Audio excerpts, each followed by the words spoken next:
तस्मै वकाराय नमः शिवाय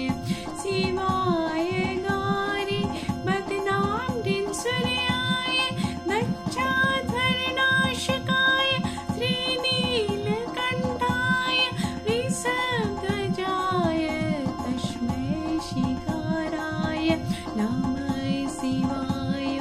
नमः शिवाय वसिष्ठकुम्भोद्गतमार्य मुनीन्द्रदेवा चित्तशेखराय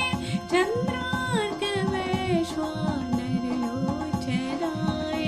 तस्मै वकाराय नमः शिवाय यक्षस्वरूप